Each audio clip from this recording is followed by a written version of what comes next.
It's the weekend and you have financial questions that need answering. That can only mean one thing. It's time for Jill on Money, the show that takes the mystery out of your finances. Here's your host, Jill Schlesinger.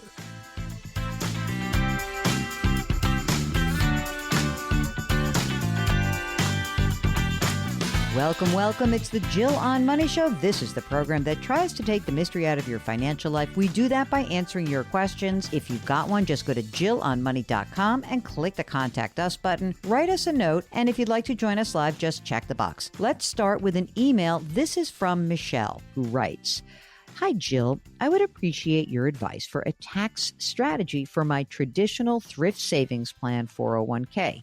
I am divorced, I'm 68 years old, and I recently retired in February from a 40-year government position." Wow. Okay, so I have about $3,700 net from my federal pension every month. My plan is to claim my Social Security at age 70, which would be in a year from this fall, and that would be $4,000 a month. So, okay, remember, net $3,700. Then she gets $4,000 a month at Social Security in a year and a half. Okay.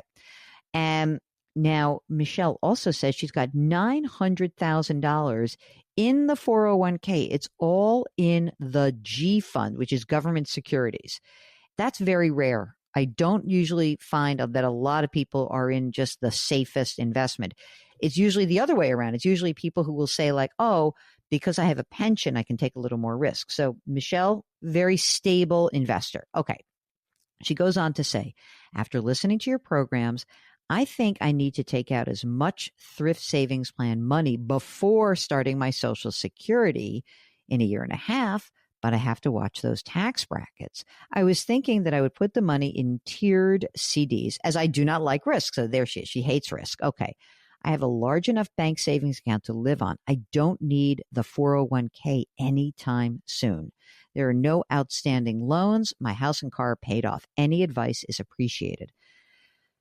All right. So, okay, I'm just looking at my little tax grid, the famous Ed Slott tax grid. So she's now only going for a year and a half is going to be getting $4,000 a month. So her top rate is probably 12%.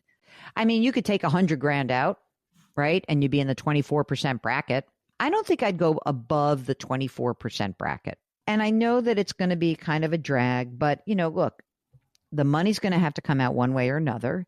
So maybe you take out enough money from that account in the next year and a half. Well, just this year.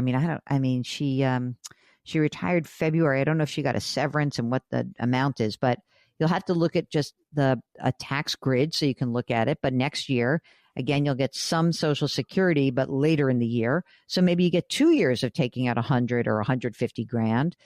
And then once the Social Security begins, you can take less money out. But maybe also stay in the 24% bracket until you get to 75, and then you've got your required minimum distributions.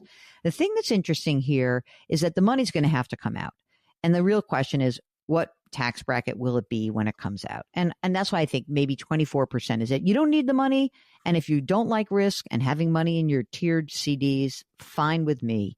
If you are at all inclined to be charitable, then this might be an idea, which is when you're 70 and a half, you could take money from, you'd have to roll the money into an IRA rollover account, but you could take some of that money and defer it and shoot it over to a charity in a qualified charitable distribution.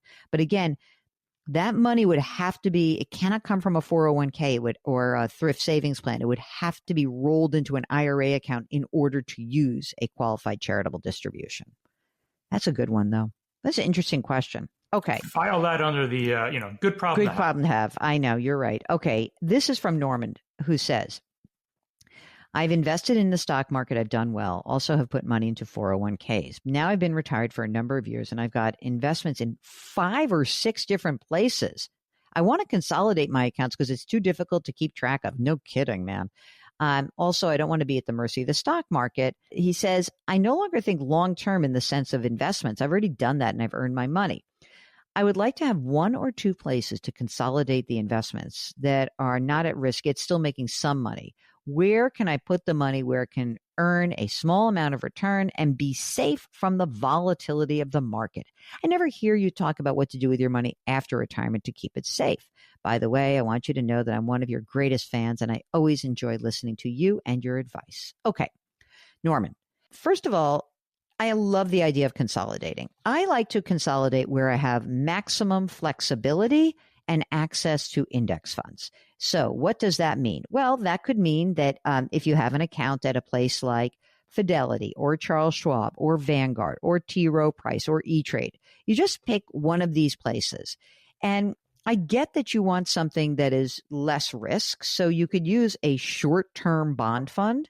You could use a small amount maybe in some stock investments, but maybe not a lot, and ride it out. You didn't really talk about how much money we're talking about, but and you didn't mention your age, but if you consolidate and you put a game plan together where you just don't really care that much about capturing any upside, the only reason I would say some stocks is that it's nice to have some money that grows faster than the pace of inflation. I get it, people. It's funny. I remember when inflation popped up in the beginning and we were telling people to use I-bonds. People were like, I-bond? What's that? When times of dislocation in the markets, yeah, you're going to feel completely freaked. So if you've learned that you just don't need to take that risk on anymore, fine. You don't have to. But if you still need to take some risk because you do want to grow your money faster than the inflation rate, you know what? We're here for you. Okay, here's a help question from Lisa. Hi, Jill. I totally recognize all of the frustration everyone is navigating in the markets. I am trying to grow funds for a down payment, hopefully, to pay a large chunk of cash so I can own a condo of my own, hopefully within 5 to 7 years from now. I was dollar cost averaging and putting any amount of funds, maybe $1,000 to $5,000 a month, in index funds. Now I don't know what to do. So she was going to put it in the total stock market fund. It's 5 to 7 years. That's not an unlimited time horizon, but that should be enough time to ride out whatever's happening right now. That I do. I really do think so. She says, maybe I shouldn't. Maybe a CD ladder. I keep putting my funds into my 401k. I put smaller amounts in my high yield savings emergency fund. Thank you for all that you and Mark do to guide people and try to figure this out. I love your show. So, Lisa, I think you're okay. 5 to 7 years from now. I really do. Even if you thought like, okay, let's say the market crapped out and dropped another 25% from here. Keep putting the money in. I don't think this is going to be a 5-year meltdown. I don't. Like if we really let's look at the great financial crisis. That was a pretty bad crisis. And markets, I think top to bottom, were down 57%. But they did bottom out. And things came back. And I think it should be back within 5 to 7 years. Mark, do you think that the CD ladder is preferable or in addition to? What do you think for Lisa? If you can buy, if you have money to buy, this is a great time to buy. That's what I think. I think you're going to be rewarded by that. I really do. Are you trying to make a big decision in your financial life that impacts your money in some way? Get in touch with us. Go to JillOnMoney.com and click the Contact Us button. We'd love to help you out. It's Jill on Money.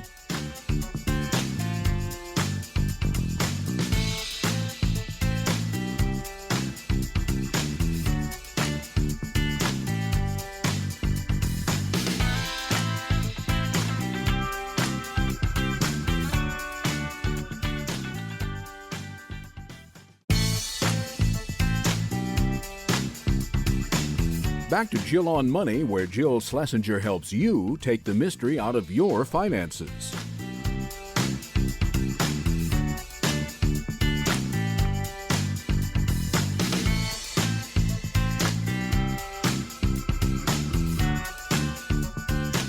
You're back. It's Jill on Money, and we are trying to help you navigate your financial journey. Next up, we are talking to Adam. He joins us from Southern California. What's going on? How can we help you? Well, I changed jobs about 6-7 months ago. Needed a better work-life balance, needed to de-stress. But that came with almost a 30% pay cut, which now, in hindsight, I'm happy to have the pay cut. I'm a lot happier with the work right now. Oh, that's so nice to hear. Yeah, it's a 5-minute drive down the road from where I live. So much better than an hour that I was doing. Oh, my God. Yeah. But with a pay cut, I'm no longer able to fund both a 457 and a 403B. And I'm wondering, how many years did I add to my work life before I can retire by making this change? I'm thinking it's Adam, you crack me up. I got to tell you something. This is one of the funniest things. Like, let me go back in time and see how much this hurt me. But let's talk about where you are. Maybe it didn't hurt you at all. Maybe you already had a lot of money. So, Adam, how old are you? I am 55. 55. Are you married, single, partnered? All single. Single. No kids? Nope. Okay. This makes it a lot easier to do the planning. Okay. So right now, age 55, how much are you earning? 175. And how much are you contributing to your retirement account? I'm currently doing 7.5, and then they match with half of the first 5%. So I'm getting a 2.5% match, and I'm putting in 7.5. All right. So 10% is going, 17.5 is going in. Yep. Is this a traditional 401k or is it a 403b? What is this? It is traditional 401k. Okay. How much money is in there right now? Well, I just started last November, so a whopping $6,400 right now. Okay. All right. I'm not judging. Okay. The old job that robbed your soul. Yeah. Did that also have a retirement plan associated with it? You said you got a couple of other plans. What's in the old pile of retirement assets? So I've got a 403B and 457 from prior jobs. Mm-hmm. Those have 235,000 in those. Combined? Combined. Okay. Are you going to be entitled for any pension from that previous job? I have 3 previous positions that will have pensions. Hold on. Adam, what are you trying to do? You trying to torture us? 3 pensions? Are you collecting on any of them, or are they coming in the future? No, they will come in the future. Okay. Pension number 1, at what age? I can take all of them whenever I want to turn them on, because I'm no longer working in a pension system. Okay. So they just keep going up. So at 60, it would be about 81,000. For all 3, or each? Are you going one by one? For all 3. Okay, so at 60, you'd have 81,000. Yeah, at 60. What happens if you wait a little longer? At 62, it's worth about 94,600 annually. And what's the next level at 65? No, it just goes up each year. So if we added about 7,000 to 8,000 each year, that's probably what it would increase. Okay. And you would also be entitled to Social Security eventually? Correct. What does your full retirement age Social Security benefit look like? 43,800. Now that you have this great work-life balance, I'm just wondering, do you have a sense of how much you got that pay cut? You're living fine on the money, on the 175? Yeah, it's what I was making before I changed jobs before, so it works. Okay. So what else do we need to know about? Do you have a brokerage account? Do you have a savings account? What else is out there? I do. I've got an HSA, I've got a Roth, some traditional IRAs, and brokerage. Okay, let's do HSA first. All right. 25,700. Great. Are you still contributing to that? No, that was with a previous employer. Okay, so that's frozen for now. Okay, brokerage account. Brokerage account is 115. You also said some old IRAs that are floating around. What's in there? Some rollovers from previous places. 394. Oh, there's a big number. And some Roth? A Roth of 90,700. So my question to you, Adam, is where you are right this second. What's your game plan? How much longer do you want to work? I was hoping to wrap things up around 60. Okay. So 60 is our target. You ready for the hardest question? The one that really causes most people to just very quietly and sheepishly admit, well, this is how much money I spend. How much money do you spend? Let's go with 8,000 a month. Okay, I'm happy to go with that. And you own your home right now, Adam? No, oh God, in Southern California, you kidding? I'm a renter. Okay. How much is the rent? $2,650. Okay. Adam, you're fine. I don't even know what you were making, but if you are happy and you can work 5 years, you're fine. You're better than fine. You're amazing. I'm not exactly sure whatever it was that drew you to that other higher wage, which is great. But the pension of 80 grand at age 60. I mean, Mark, you probably couldn't help yourself but to work 2 more years to get that extra 14.6. But Adam, at 60, you can claim your pension. You can start pulling some money out of your retirement accounts, your that part of that 394 or whatever you have in your 403b, the 235. I mean, you basically have 635. You have like $640,000 you can pull down to just make up the difference. Yeah. And you wait to claim your Social Security at your full retirement age, and you're fine and dandy. I mean, you are so. I think that because your expenses are low, it's and we this is kind of an interesting theme because we've had a couple of people now who've come on and talked to us, and it's not like you don't have to save millions if either you have a nice fat pension, which you do, and your expenses are in line. I mean, is there anyone in your life you feel like you might have to take care of? Like, do you have a parent or a sibling you might have to take care of? No, I think I need to take care of myself a little better in retirement. So, well, there you go. So even if you wanted, let's say you wanted 10 grand a month, right? You're like, now I told you 8, let's say 10. Even if it were $10,000 a month. Okay. So 10,000 is net. So what you would do is you'd have your $81,000 pension. I know it's going to be taxed. And then you're going to pull some money out of your retirement accounts that have not yet been taxed. And you're going to pull out, I don't know, probably 50, maybe 60 grand a year. You'll be at the top. You'll be at the 24% bracket. Pull the money out, use the money, spend the money, have fun. That's it.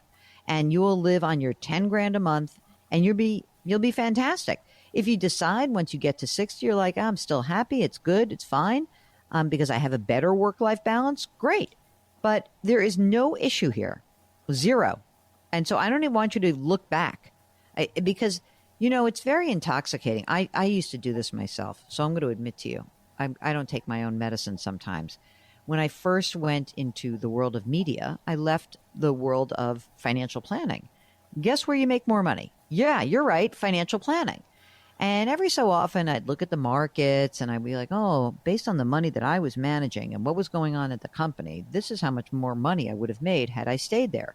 And then my lovely spouse would remind me that had I stayed there, I probably would never have survived because I was so unhappy. So I can tell you that making that trade-off, if you can afford to do so, that's why I wrote the book, The Great Money Reset, because if you can afford it and you've already accumulated the assets, it's a gift that you're giving yourself, and it's a good one. And I think that you deserve to, as you said, you get to deserve to enjoy the fruits of that labor. You really do. Yeah, I just want to spend some money and travel. Where are we going? Where's our first stop, man? Well, that's why I would probably need a good amount of money afterwards. I want to do like 6 weeks in Australia and New Zealand. I want to do an African photo safari. I want to do these are things like that I want to go Good. do. So take the money out of your retirement account every year, whatever it is, and have some fun. Perfect. Do not even look back. Got a question? Just go to JillOnMoney.com and click the Contact Us button.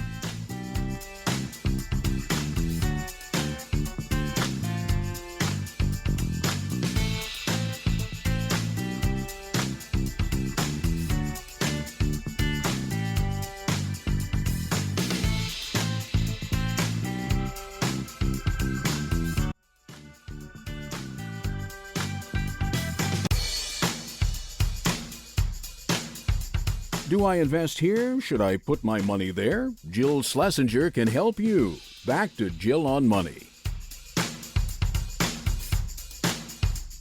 You're back. It's Jill on Money. Next up, it's Athena from New Jersey. Hello, Athena. How are you?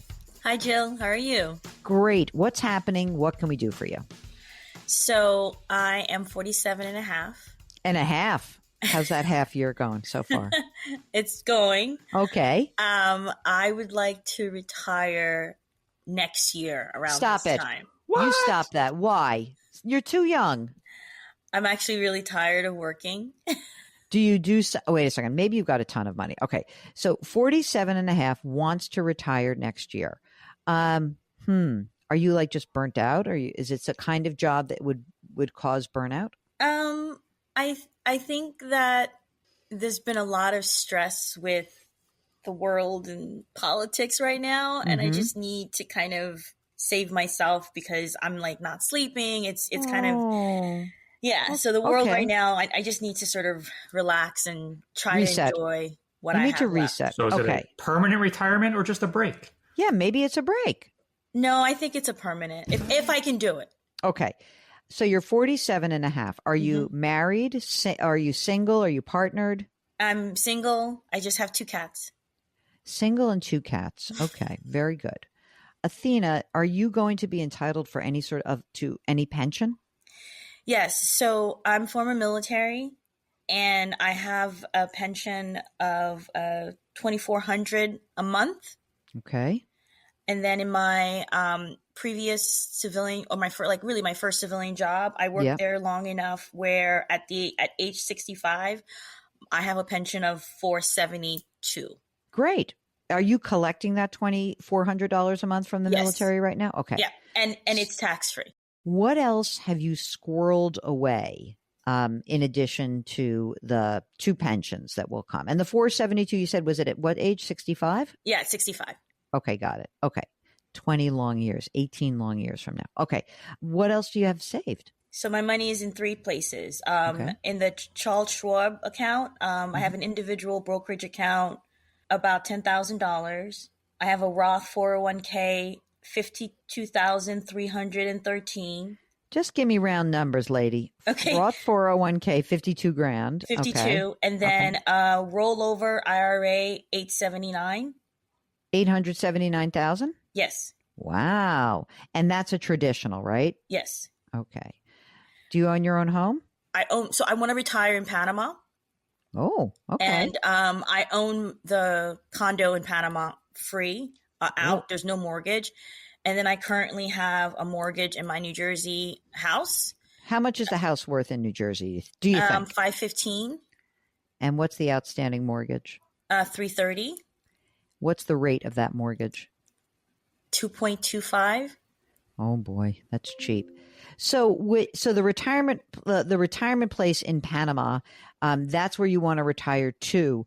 My question is, would you want to sell the house in New Jersey, or would you think about renting it? So that's the question for you. If I should sell it, or is it better actually for me to rent it out? How much money do you think you could charge in rent? About $2,500, $25 to $3,000. So what happened is the house in New Jersey, it's like a 2-family. So the upstairs, $500, and then I have like a 1-bedroom studio that I actually was maybe hoping to be able to keep. So when I come back and visit my family, I'll be able to stay.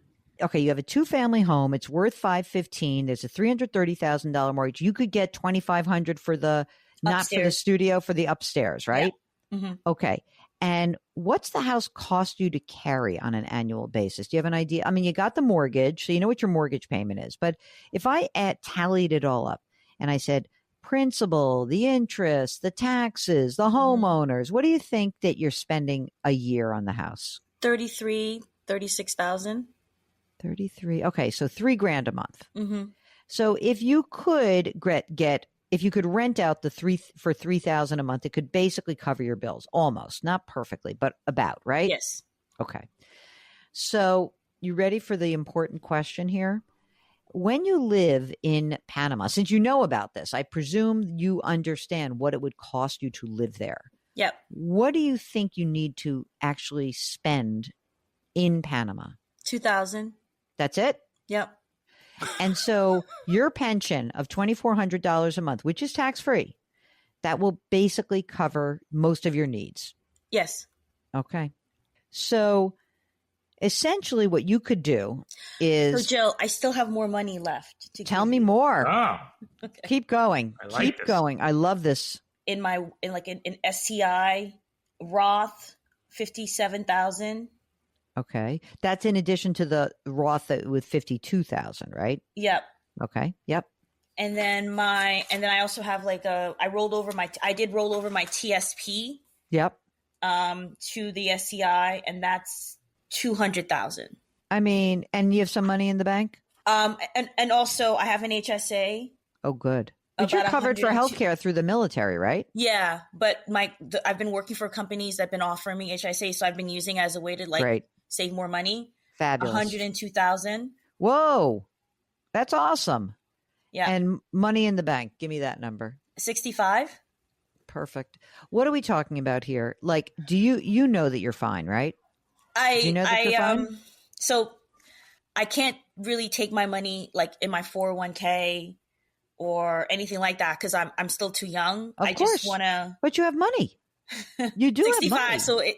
So should I sell the house? Should I keep the house? There's like I'd keep it for now. I'd see if you could swing it. I like the idea that you have some place to come back to. So now, are you putting money into the plan right now? Yes. Stop doing that. Just start. I need cash. Let's pull back. Let's conserve some cash. Gotcha. And I get that you're exhausted. I also want you to leave open the possibility that maybe you'll want to do something. I don't know what it is. Like maybe it'll be something. How are you going to pass the time? She's going to relax and decompress. And that's going to take 3 months. Okay. That is going to take exactly 3 months. And then on the other side of that, you might be like, you know what I want to do? I want to go work in someplace. I don't know. It's possible. It's a long life you have. You're only halfway there, basically. Your life expectancy is probably 95 right now. Okay. So take a deep breath. If you want to de-stress. You are one of the few people at age 47 and a half who's not the beneficiary of a fancy trust who could be able to do this. Okay? Right. Jill on Money. We'll be right back.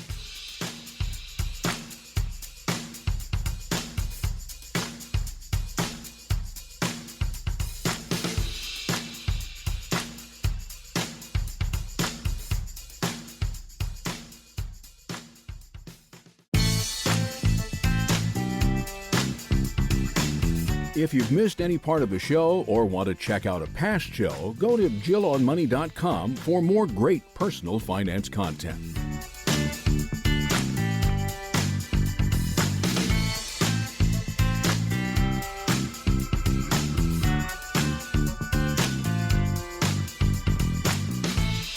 Welcome back. It's the Jill on Money Show. We're answering your financial questions. And if you've got one, just go to our website. It's JillOnMoney.com. In the upper right-hand corner, just click the Contact Us button, write us a note, and if you'd like to join us live, just check the box. Mark will do everything else.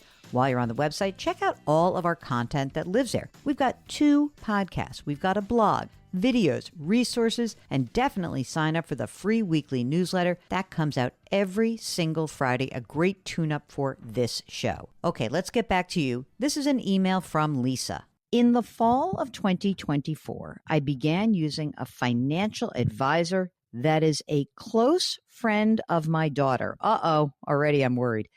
Okay, Lisa moved all of her investments to Charles Schwab with this advisor, and the advisor is from an outside investment company. So a lot of times, when you use an advisor, they can choose to hold their accounts in a lot of different places. It might be at Schwab, it might be at Fidelity. It's just, it's up to them.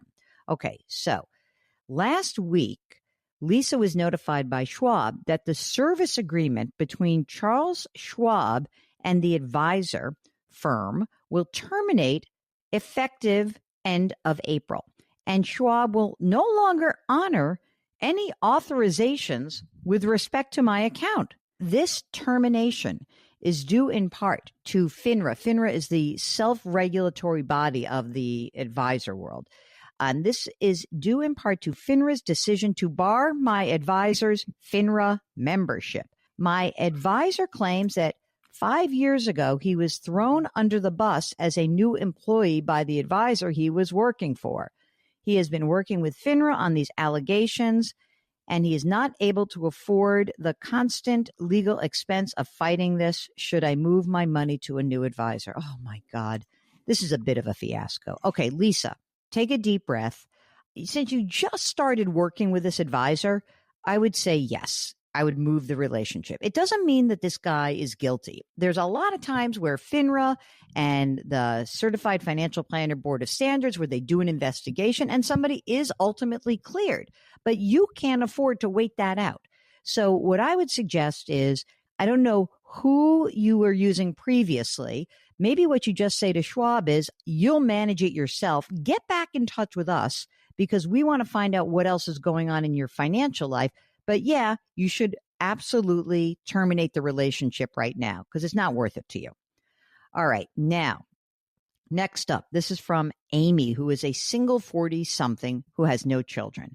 She writes, I'm wondering if a revocable living trust would be advisable for me instead of a will. Alzheimer's runs in my family. I like the idea that my assets could transfer easily to a trustee in the event that I were to become unable to make my own financial decisions. The lawyer I'm talking to estimates that it's $3,000 to establish a trust. What questions should I be asking the lawyer and myself to make sure I'm not overlooking any hidden costs or negatives that could come back and bite me later? Love your podcast. Love you for doing what you do. Okay, Amy, a revocable trust is very easy and $3,000 is a cheap price. You're still going to have to do a will. That's absolutely necessary. You need a will, you need a durable power of attorney, and you need a healthcare proxy. The revocable trust would mean that you move all of your assets that are not retirement assets or life insurance assets inside of the trust.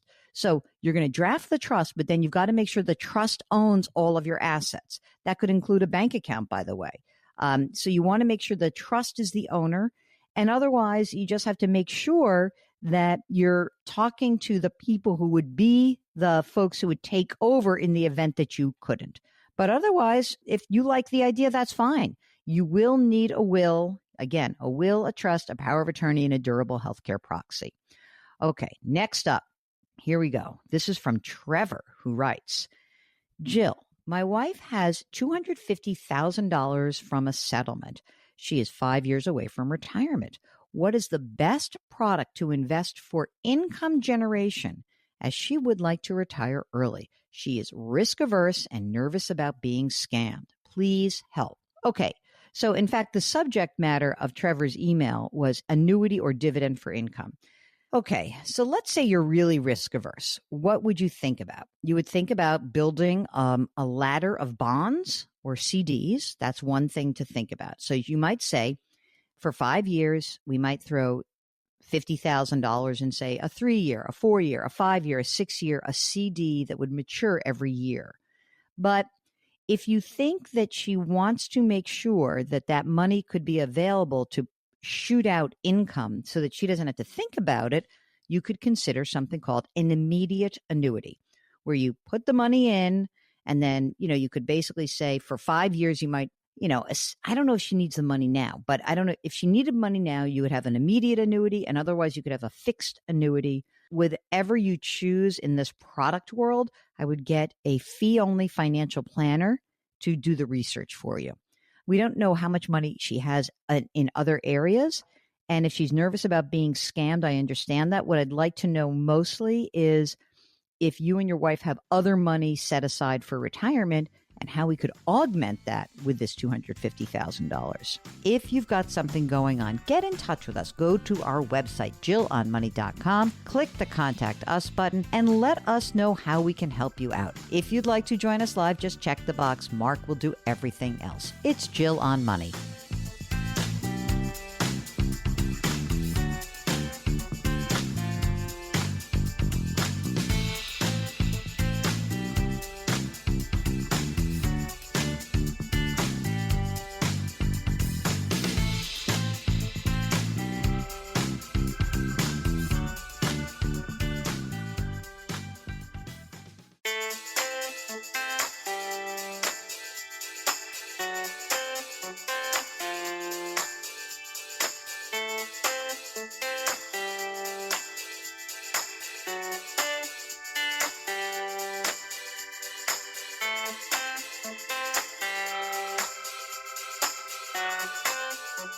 You're back. It's Jill on Money, and we are here answering your financial questions. Now, if you've got one or you're making a big decision, all you need to do is go to our website, jillonmoney.com, and click the Contact Us button. Write us that note, and if you'd like to join us live, there's a little box at the end. Check the box. While you're on the website, check out our subscription service. It's called Jill on Money Live. For $45 for the next 12 months, you will have access to quarterly live webinars, the entire back catalog of those webinars, webinars and bonus audio and video content. Our next webinar is coming up soon, Thursday, June 5th. Mike Quincy, the car expert from Consumer Reports, is going to help us understand what the heck is going on in the auto market right now. Let's get to this email. This is from Rich, who writes, my daughter is 26, living in New York City, doing okay, getting by, though she's not saving a ton outside of her 401k. She is having fun at this stage of her life. She's able to pay her bills and expenses each month. I've been talking to her about switching her 401k to a Roth, but her concern is doing so will bring down her take-home pay. My question is this: is determining the impact to her pay as simple as saying, if you're in the 24% bracket and switch to Roth, your take-home pay goes down by 24%? Well, Rich, it's not as simple as that, but here is my fervent plea to your daughter. Yes, I understand that your take-home pay will go down. But daughter of Rich, what I want you to hear is that it is most likely that you will earn more over your lifetime, that your income and maybe even your tax bracket is likely to go higher in the future. Wherever you are right now, chances are this is the lowest tax you're going to pay for your working years. And wouldn't you love to pay things at a lower rate than a higher rate in the future? That's the beauty of the Roth. You can lock in your tax liability right now while you are still at the beginning of the earning years that you have ahead of you. And all of that accumulation on the money inside the Roth, you will not have to pay tax on that either. And that compounding is going to be working in overdrive over the next 10, 20, 30, 50 years. If you've got a question about a Roth versus a traditional, get in touch with us. Go to JillOnMoney.com and click the Contact Us button. We'll be right back.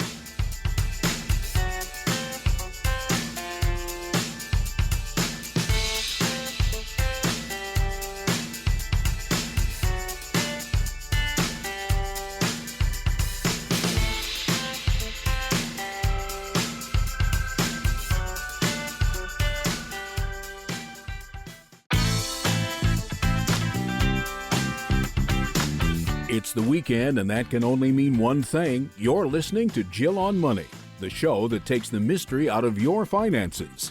Here's your host, Jill Schlesinger.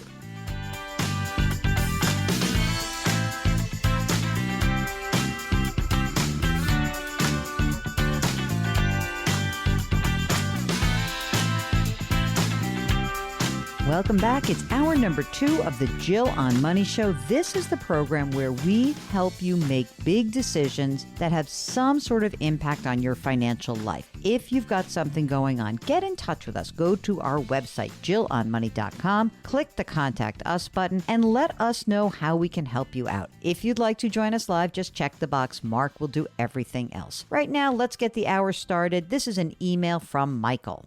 Paying off mortgage. Hi, Jill. I'm 70 years old. I retired in 2018 from the federal government, and in the year 2000 also retired from the National Guard. I have an IRA. It's worth $165,000. I have a thrift savings plan. It's worth $305,000. I receive monthly federal retirement, $3,200 from the federal retirement system, $2,400 Social Security, $780 for a total of about $6,400 a month. My mortgage balance is $194,000. Okay. He says my monthly mortgage amount is $2,089. I pay an extra $100 every month. I want to pay off the mortgage ASAP. Should I use my thrift savings plan to pay off my mortgage? You left out one big issue, Michael. What's the interest rate on that mortgage? I bet it's not very high. I'm just guessing. What do you guess the interest rate is? 4? Maybe? Maybe it's a little bit less. Why would we use your thrift savings plan to pay off your mortgage? I don't get this. You got plenty of money. And once you use that, let's just say you take the money out. You've got $200,000 and you would take the money out of the thrift savings plan. And then you'd have to take the money out, pay taxes on it, then pay off your mortgage balance. And then you have no mortgage balance, but you've lost access to the money. I love access to my money, especially as I get older. Michael, get back in touch with us. I want to convince you not to do this. Mark's going to convince you to. I would not do that. I mean, he's going to be slashing his nest egg in half. And really for what? Because you can't deal with it? Like, you got plenty of money. You're good. Okay. This is Jeremiah, who says, I started listening to you about a month ago. All right, Jeremiah, new listener. Love your content and help for us. Okay. I'm 48 years old and I'd like to retire at around age 60. I have the ability to roll an employer 401k annuity in June and just for a number, say $500,000. I'm rolling it out because I believe it's doing poorly. Interesting. Pretty much stagnant since COVID. That's interesting. Because if you look at post-COVID, think about that. I mean, that's rough. 22 is a bad year. I don't know when post-COVID starts, but let's say he started in 22. 22 is a bad year. 23, 24, great years. 25, pretty rough year. But stagnant is tough.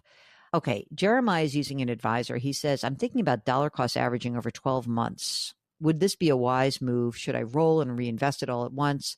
Here's the question that I have to you, Jeremiah. I want to know what is in this contract. If you can roll it out, I'm not sure you should necessarily use an advisor to roll it out. If you could roll it out, then why not just roll it out to, say, Vanguard, Charles Schwab, Fidelity, T. Rowe Price, some low-cost platform where you can roll it and just invest. Maybe that 401k annuity, I wonder if it's got a big fixed portion. I just don't know what's in it. But if it's really done that poorly, I am concerned that you're going to roll it into some advisor. I know I would not dollar cost average where you're 48 years old. We got to get this money invested, but I'm not sure you need an advisor. I'd like to hear a little bit more about that because I'm worried he's going to, buy an annuity or something, buy another annuity. All right, here's Andrew. Andrew and his wife are 65 years old. Let's title this The $6 Million Man and Woman. No, it's not 6. It's more like 16, 17. Oh, I see. I just started. Okay, let's continue. Andrew and his wife are 65. They've got $6 million in pre-tax retirement funds. They also have $1.5 million in a Roth. That's good. $10 million in taxable investments. All right. Well done. RMDs begin at age 75. Andrew says, I understand the thought exercise for doing Roth conversions over the next several years to reduce the required minimum distribution tax bomb. But we already have plenty of income from our taxable investments, a pension, deferred comp, and we're going to wait till claim Social Security. Is there any value to converting $1 to $2 million over the next 10 years? We still have a sizable amount of pre-tax monies that are subject to RMDs. Interested in your thoughts. Okay, so $6 million to convert, plenty of money to pay the tax due. I think the question mark that I would have is, what is your, I'm going to guess because they've got $10 million in taxable.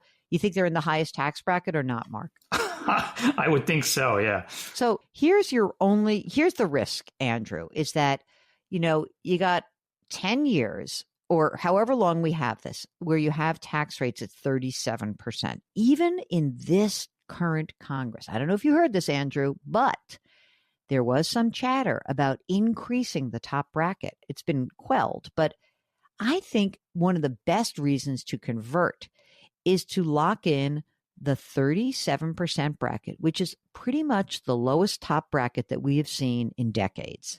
And so the reason I would do that is simply to lock in a 37% tax hit and know that that's the case. And frankly, since we know you're in the 37% bracket, maybe you should just get rid of all of the money. Maybe you should just pay the tax that's due, and really supercharge this thing. Instead of converting 1 to 2 million, why not convert most of it? What do you think, Mark? You want to convert $6 million? Yeah, I don't see the real value in just doing 1 or 2. Like if you're going to do it, just do the whole thing. I would do the whole thing. It's 37%. It stinks. And maybe you would just kind of scale it in just so you don't have to pay it all at once because, I don't know of your taxable investments, what's invested in what, but I like the idea of converting for you guys. You got plenty of money, but let's just say that, you know what? We don't know what's going to happen with tax rates. Tax rates could go up. How would you feel if you could have converted everything at 37 and 10 years from now, you're pulling money out in RMDs and it's 44%, 43%. That's a big number, right? So I would get it done. I just would do it. I'm sorry. Hey, gang, don't judge us because we're talking to someone with $16 million. Just pretend it's $160,000. And we wouldn't be talking about top bracket, but the process and the analysis is the same, which is essentially, does it make sense for me to take this money that has not yet been taxed, convert it, add that money to my taxable income, pay the tax that's due now with money outside of my retirement accounts, and know that I never have to worry about it in the future? That is kind of cool. You're listening to Jill on Money. Go to our website, jillonmoney.com, and click the Contact Us button. Write us that note, and if you'd like to join us live, there's a little box at the end. Check the box. While you're on the website, check out our subscription service. It's called Jill on Money Live. For $45 for the next 12 months, you will have access to quarterly live webinars, the entire back catalog of those webinars, and bonus audio and video content. Jill on Money will be right back.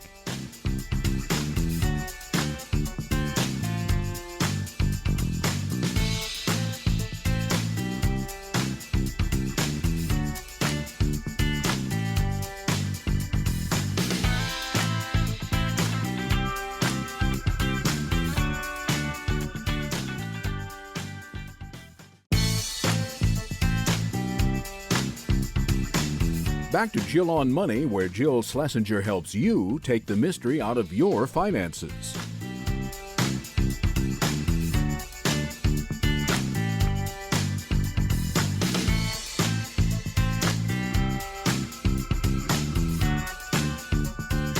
Welcome back. It's the Jill on Money Show. We are trying to help you make better, or maybe in some cases, just less bad financial decisions. Sometimes we're holding your hand because you're nervous about something. Sometimes you guys are kind of asking me for permission to do something you really want to do. Whatever's going on, get in touch with us. You don't have to go through this stuff alone. Just go to jillonmoney.com, click the Contact Us button, write us a note, and if you'd like to join us live, all you need to do is check the box. Mark will do everything else because he is the best executive producer in the whole wide world. While you're on the website, don't forget, you can subscribe to our 2 podcasts. We've got the Money Watch podcast, which drops on the weekends, and we've got the Jill on Money podcast, which airs Monday through Friday. It's a very small investment, $0, and then maybe 15 or 20 minutes each day. So check them out. We've got the links right there on the front door of our website. Right now, let's go to an email. This is from Austin, who writes, "Super duper appreciate your show, and I've learned a lot from it. Thanks so much for your work. Okay. I'm 30 years old. My wife is 32 years old. No kids. We live in Texas. We own a home worth $275,000. They've got a big mortgage, Mark, $258,000, 6.99%. So they must have just gotten it. Vanguard retirement accounts include Roth, $25,000. Wife's Roth, $6,000. Rollover IRA, hers, $3,000.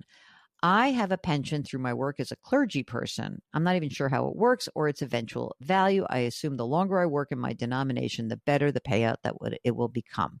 I've got term life of $500,000.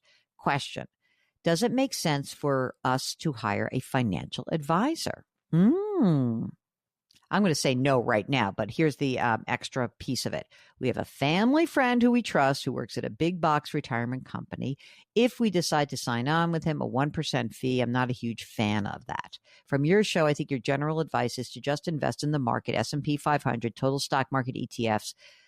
That's true, and maybe even a bond ETF also. Is that the best way to go? Is it ever worth paying somebody to get a better return? That's the first question. The answer is that is not worth it because those advisors will not get you a better return. Okay. But what they could do is give you customized financial advice. That's the only reason I would pay a fee if I were getting ongoing, real financial planning advice. But in your case, to be honest with you, you guys are so young. You're just starting out. Mark, would you just clarify this and tell Austin whether or not to hire the good friend who will soon become his bad friend? Yeah, I don't, not yet. I don't think they need it yet. I think they're probably, just based on what I'm reading, they're doing what they should be doing. They're investing in total stock market ETFs. They're young. They can take a lot of risk. I'm fine with that. Yep. Yeah, I don't see the need right now. Me neither. And by the way, one thing we will say, and Mark has done this himself, is you've got a 6.99% mortgage. Keep an eye on those interest rates. See if there is something you may want to do going forward. If rates change, maybe we can get you a refi, but that's the only thing that I would look at right now. So hopefully, if you want some more information about the pension, you find out from work. We'll happily hold your hand through that. Do what you're doing. I say no to the financial advisor. Okay, I like this. It's like the young show. Matthew is 39 years old. He's married. He's got a 6-year-old and a 3-year-old. And here's the question. I've been with my employer for 15 years, and I plan to retire with him. Oh, my God, isn't that amazing? Very old-fashioned notion. Like, I'm going to retire with these people. My wife I almost read this as my wife took off, like left me, but it's not that. She took off a few years when we were living out west to spend time with our kids. She started working part-time. And I work for a great company, good benefits. Okay, so Matthew's been contributing 17% since he started working with them.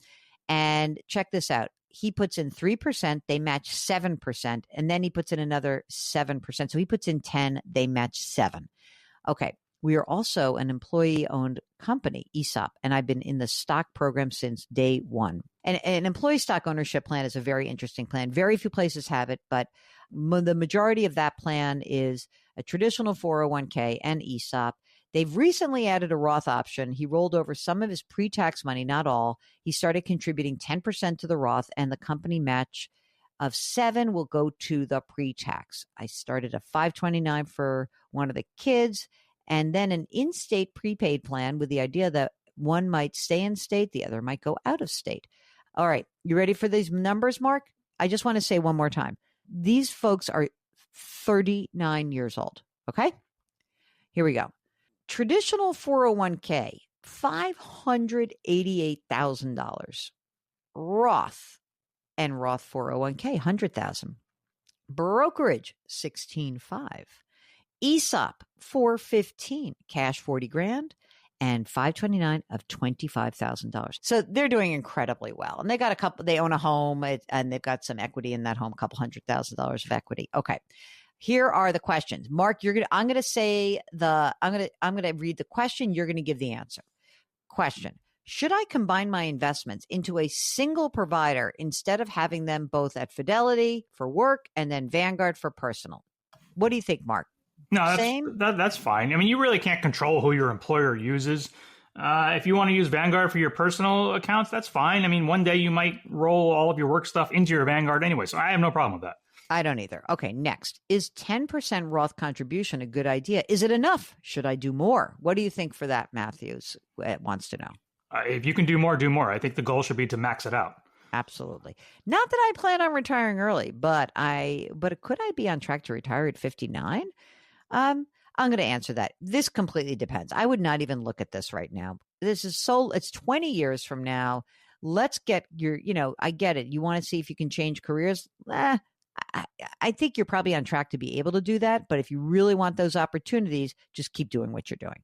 All right. Now, Mark, what else should they be doing with the extra funds? He says, I recently started to contribute $150 per week to my cash savings, $50 a week to my brokerage. Is it necessary?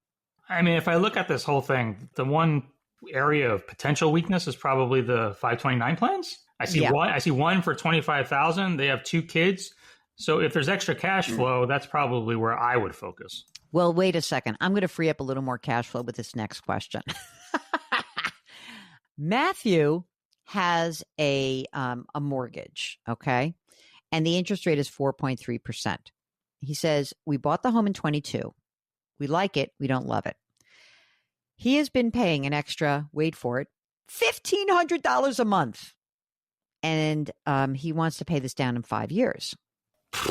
Okay, he said the idea is to pay this down ASAP, then take $500,000 to $600,000, use a down payment for our forever home. Not saying I would use the full amount. Would like the option if we find our forever home. Is this a good idea or crazy? I'm not going to say crazy, but Mark, can you talk about why you wouldn't pay down a mortgage if you thought you were going to actually? Yeah, I mean, if you think you're going to be moving, I mean, why? I understand you want to build up your equity, but I just don't see the rationale behind it. And it's 4.3%. I would say that is not crazy, but I don't think that's a good idea. So now let's go back to your other question. You have not just $1,500 per month. You have $1,700 a month. So number one is I think there's 3 things to do with $1,700 a month. Beef up the 529, max out your retirement, and whatever is left, put in the brokerage account. It's more like $2,000 a month because he's doing $150 per week to his cash. Oh yeah. Oh my God, I missed that. Okay, so 246. Yeah, $2,300. $2,300 a month. Number one, max out your retirement account. Number two, put more money in your 529. Number three, brokerage. That's it. Don't worry. I agree. That's obviously what he should do. But Matthew he's hell bent on getting rid of that mortgage. I don't know. I want him to come on the air and talk to us. We'll talk you through it. Especially Matthew, dude, if you're going to actually be thinking about selling the house, the money you invest in 5, 6, 7, 8 years, you find that forever home. You have the money to do it. So don't get it tied up in that mortgage. I say no way. If you've got a financial question, just go to JillOnMoney.com and click the Contact Us button. And if you want to join us live, all you need to do is check that little box. And we love having you on live because then we can ask you lots of nosy follow-up questions. So much more fun. You're listening to the Jill on Money Show. We'll be right back.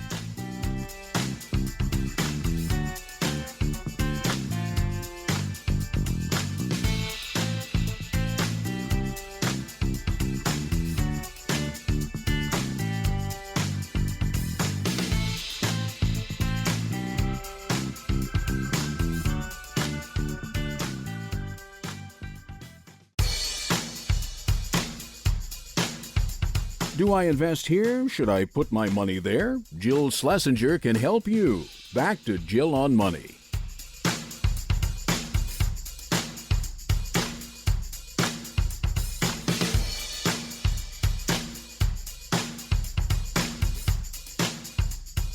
You're back. It's the Jill on Money Show. We are answering your financial questions. So if you've got something going on, big decision, buying or selling a house, maybe you're trying to think about how to downsize, maybe you're thinking about whether or not you really can help send that kid to college, give us a holler. Go to JillOnMoney.com and click the Contact Us button. If you'd like to join us live, all you need to do is check the little box and Mark will do everything else. Right now, let's talk to Tim, who joins us from Minnesota. Hi, Tim.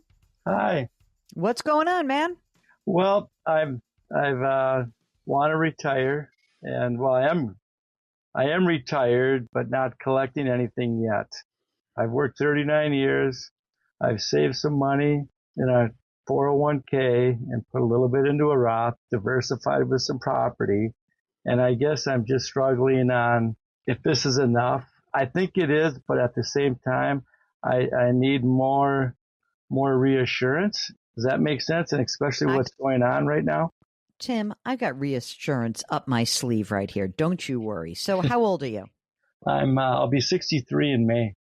Okay, but you said you're retired. Are you still doing something part-time? What are you doing? No, I took a buyout from work, which in our yearly reviews or twice a year, I told them 40 years would be almost enough here. Yes. And they put me on the list for a layoff, which was great. And I got a really nice severance package, and I get to keep my health care with my wife. Oh, great. Okay. So that buyout, you're still getting paid out? Is that right? No, it was a lump sum. It was one lump sum. So how much was that lump sum? It was like I've got with my vacation pay, a year's salary. Wow. And when did this all happen? 2 years ago. I've been out for 2 years. So. Oh, wow. Yeah. So, but you have not claimed Social Security. Do you receive any pension benefit? Not yet. And that's why I have not. And you mentioned a wife. How old is she? She's 63. She's 63. Is she working as well, or not? Or is she retired? She's retired. She just started collecting. What is she collecting? Pension or Social Security or both? She only gets Social Security. And how much is her Social Security check? It's like $1,676. Okay. Got it. Okay. Now, let's talk about the money you guys have socked away. So you said you have a 401k. How much money is in there? We've got $900,000 in a 401. A majority of it's mine, and that's combined. Okay. And then we've got like $110,000 in a Roth. And you mentioned property, of rental property? Yes. So here's the other thing. We have two rental properties that we have right now, and they get about $1,100 a month each. And so $2,200 a month in terms of, is that a net or is that like the total amount you take in? That's the total amount. So you got to subtract, of course, the insurance and the taxes. What do you clear? What do you figure you clear on a monthly basis between the two of them? Instead of not 2,200, but what is it? How much? I'd say 1,100. I'd say half, just to be safe, because I don't owe anything on them. Okay.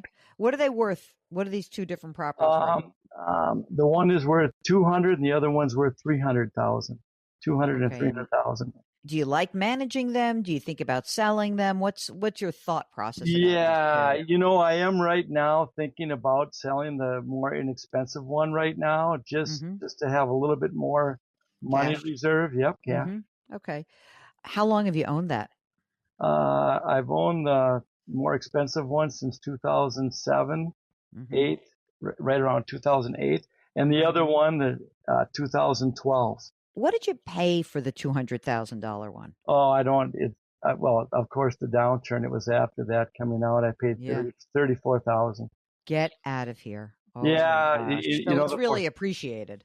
Yeah, and I did a lot of work myself on it. And, good. But really, it's like it's a little tiny home, but it's really in a good location in the cities of Minneapolis, so it's a nice spot. So, if you were to sell that, we'd have to pay some taxes. I get that, but you're right. You'd be a little bit more liquid. So, you've got the 900 in the combined 401ks, 110 Roths, property, valued at $500,000, which is netting you $1,100 a month.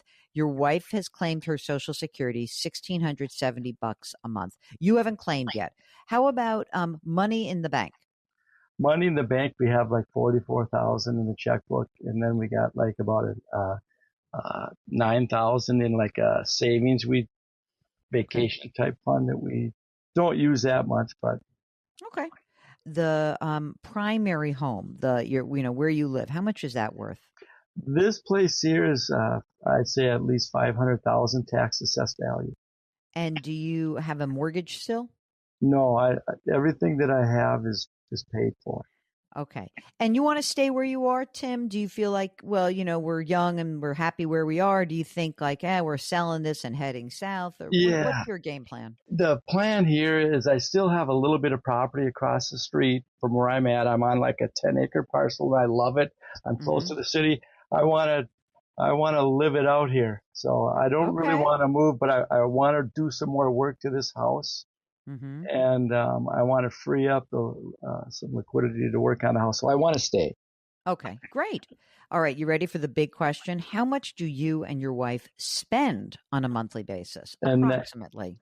And that varies, but I'd say, easily probably 4,000 maybe a month. Okay, that makes sense. Okay, so what you're telling me, so right now, while you have not worked, have you blown through the lump sum that you got that 1 year of salary? Not really. Yes, but I still have, I bought some equipment. Okay. But yeah, that's where I'm getting kind of to a point where you're a little antsy. Yeah. And with what's going on, that's where I did get a hold of Social Security online, and I wanted to I filled out their application, and then I sent for my pension. We'll get back to Tim in just a minute. Hey, during the break, why don't you do this? Make sure that you bookmark JillOnMoney.com. That's our website, because that's where all of our content lives. While you're on the website, check out our subscription service. It's called Jill on Money Live. For $45 for the next 12 months, you will have access to quarterly live webinars, the entire back catalog of those webinars, and bonus audio and video content. You're listening to The Jill on Money Show.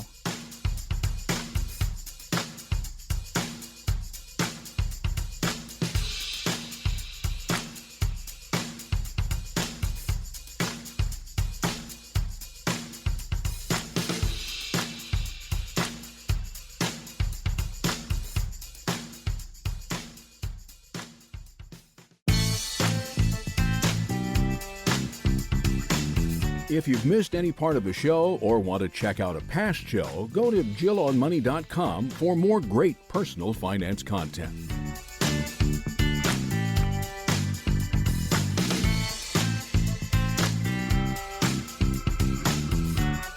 Welcome back. It's the Jill on Money Show, and we are here trying to help make your financial journey a little less arduous. And I know it's been a rough few months, and you may have some questions about whether your previous assumptions about maybe your retirement, maybe whether or not you can actually build that extra wing on your house. Maybe it's a room. Maybe it's just a little tiny bit of a indulgence that you're hoping to take, but the world has spooked you a little bit, and certainly we understand that. If there's something going on that we can help you with, it's as easy as a few clicks. All you need to do is go to our website, jillonmoney.com, jillonmoney.com, and in the upper right-hand corner, wherever you are on the website, all you need to do is click the Contact Us button. Write us a note, and if you'd like to join us live, of course, check the box, and Mark will do everything else to arrange to get you on the program with us. And I always think that's a better experience for you, for the listener, and for us, we're happy to do either emails or talk to you live, but you know I like live better. Right now, let's get back to Tim from Minnesota.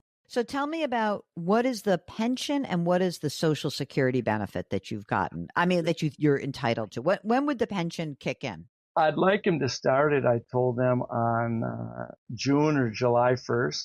Oh, And this year. I have to fill the paperwork out, send it in, but that doesn't, How much would that be, you think?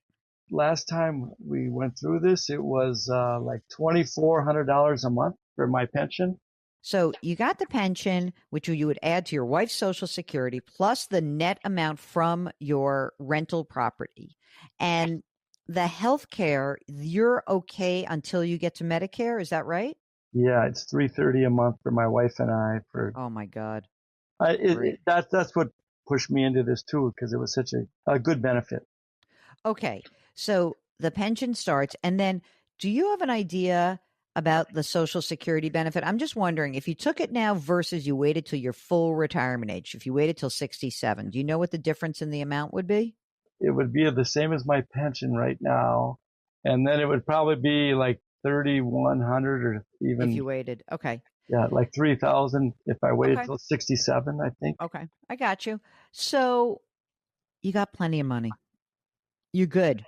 I don't want you to freak out at all. You're totally good. Okay. I just Yeah. want to make sure that sinks in. Let's just wait a second. Okay, so you have plenty of money. Let's talk about doing the work on your house. How much money do you think you need to do the work on your house? I want to spend it probably at least 150 grand. Okay, so we do need to sell one of these properties. I think if you sell that $200,000 property, even if all told you paid 50 grand in taxes, there's your 150 grand to do the work that you want to do on your house. So I think that's the right idea. I like that idea. Okay. I'm on top of that. You may want to work with an accountant just to make sure you're not getting, you're making sure that you handle the sale of this asset the right way. Okay. Okay. Next, I like the idea of getting the pension. I don't know if you should claim Social Security right now. I really don't. And here's what I'm thinking. You've got $900,000 that has not been taxed yet, right? It's in that 401k. Maybe instead of claiming Social Security, you wait until you're 67. So just for a few more years, you take some money out of your 401k every year, you pay the tax that's on it, and you then claim Social Security at 67. At that time, it would be your Social Security, her Social Security, your pension, and, not as much money in net income from the rental property, but a few hundred, but you'll be fine, completely fine. Right. So what saves you? I'll tell you what, you don't spend a lot of money. $4,000 a month, you're golden, dude. Your your pension, her Social Security, and a little rental income, pull a little money out of that 401k every year until age 67, and maybe pull out enough just to start getting that money out and get it taxed. You're fine. Everything is good. I don't think you should look back. I don't see any problem with this. I mean, I guess the only question is, it may cost you a little bit more of healthcare once you get to Medicare age, just because there's some stuff you might have to buy a supplemental policy or whatever, but you're in great shape. Do you guys have adult kids? I didn't even ask you that. Yes, I have 3 adult kids and I'm up to 7 grandchildren. But everyone okay? Are you helping anyone out? My one daughter, we do, and her husband, and they take the larger rental home, and we still make them pay. and they can save money, and it's kind of a stepping stone to save That's money great. to buy their own place because they have 3 kids, and Oh my God. and not to help them, but we don't want to enable them. No. It's like it works for everybody. They pay the rent. I'm sure it's not like you're not killing them on the rent. You're probably a very nice landlord. You walk around and say, mow the lawn. No, I'm too easy. I'm too easy. I'm too easy. On that? I think you're in good shape. Tim, do you guys have your estate documents done? Have you done like your will and all that stuff? I haven't, and that we finally went to one of these free dinner things where you go listen to it, and that's the next thing on the list right now. Can I just tell you one thing? Do not let them sell you some weird, like, you need a trust or you need this. So the other thing to do is maybe ask some friends like, hey, do you guys have an estate attorney? Because I just want to make sure that nobody tries to encourage you to do something that's actually not in your best interest. Right. All right. I agree. Totally. All right, man. You're good.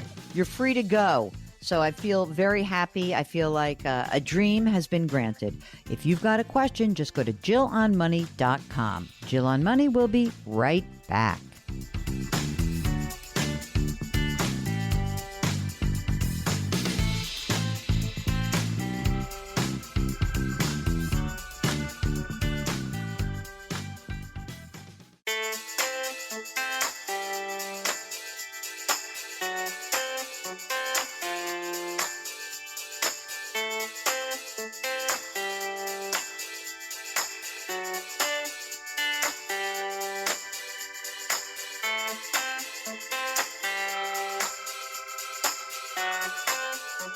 You're back. It's Jill on Money, and we are here answering your financial questions. If you've got one, it's very easy. All you need to do is go to our website, JillOnMoney.com, click the Contact Us button, write us a note, and of course, check the box if you would like to come on the air live with us. While you're on the website, there's so much content there. I know I keep reminding you of this because I want to see everybody take advantage of all the great stuff that we do. There is the free weekly newsletter, comes out every single Friday, a perfect tune-up to this program. You can also subscribe to our service called Jill on Money Live. That is where you have access to quarterly live webinars for the next 12 months. You also get to check out the entire back catalog of webinars we've already conducted, and we've also put bonus audio and video content behind that paywall. And that wall is pretty affordable. It's $45 for the next 12 months. So please check out Jill on Money Live. Our next webinar is coming up. Mike Quincy, he is a car and truck expert from Consumer Reports. He is going to help guide us through what is going on in the automotive world right now. Thursday, June 5th, 7 p.m. Eastern Time, but only for those folks who are members of Jill on Money Live.